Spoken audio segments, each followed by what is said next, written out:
accompli plusieurs missions des Nations Unies au cours des 3 dernières décennies, notamment la MINUSTAH. Si certaines de ces missions ont contribué à stabiliser temporairement le pays, elles ont également laissé un héritage lourd de conséquences. Des allégations de violations graves des droits humains, y compris des abus sexuels, ont ébranlé la confiance du peuple haïtien. L'absence de poursuites et de réparation pour les victimes a renforcé un sentiment d'impunité, minant ainsi les efforts de reconstruction. Il n'est cependant jamais trop tard pour bien agir et pour tirer des leçons du passé. En repensant l'approche, nous avons l'opportunité de redorer le blason des missions internationales en Haïti et de construire un avenir meilleur pour le peuple haïtien.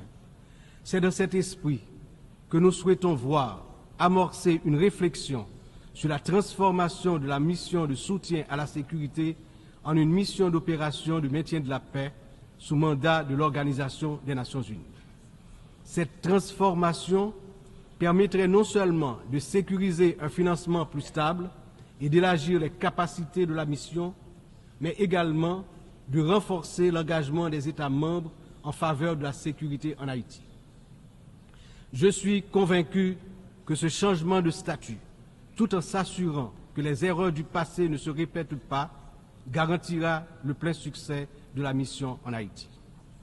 Excellences, Mesdames et Messieurs, je me tiens aujourd'hui devant cette Assemblée en tant que voix de la République d'Haïti, pays dont l'histoire est inextricablement liée aux idéaux de liberté et de justice que nous célébrons tous ici. Mais Haïti, la première nation noire indépendante du monde, est aussi la grande victime d'une injustice historique qui a non seulement retardé son développement, a aussi marqué son peuple d'un fardeau dont les répercussions se font encore sentir. En 1825, à peine 21 ans après avoir gagné sa liberté au prix d'une lutte héroïque, Haïti a été contrainte de payer une dette colossale à la France, pays colonisateur, en échange de la reconnaissance de son indépendance. Cette rançon imposée sous la menace a siphonné les ressources de la jeune nation, la plongeant dans un cycle infernal d'appauvrissement dont elle peine toujours à sortir. Cette dette a été une forme de punition pour sa hardiesse à se libérer des chaînes de l'esclavage et hisser l'être haïtien à la dignité de l'homme. Elle a été une pénalité injuste qui a asphyxié le potentiel économique et social du peuple noir d'Haïti pendant des générations. Dans le contexte d'aujourd'hui, où plus que jamais, l'attention est portée sur les efforts pour restaurer sans délai la sécurité et répondre aux immenses besoins humanitaires en Haïti, il me paraît important d'attirer l'attention de l'Assemblée sur les séquelles du passé colonial et des rançons payées à certaines puissances qui ont largement hypothéqué le développement d'Haïti. Il n'est pas sans intérêt de rappeler qu'Haïti a été le seul pays à avoir payé pour son indépendance, obtenue pourtant dans le feu et dans le sang. À la veille du bicentenaire de cet événement inédit dans l'histoire du monde, n'est-il pas venu le moment de la restitution des montants consentis?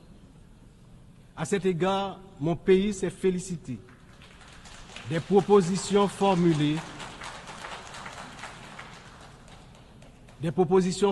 par un certain nombre de gouvernements et également certaines agences des Nations Unies pour des actions concrètes en vue de la reconnaissance, la réparation et la restitution des torts du passé.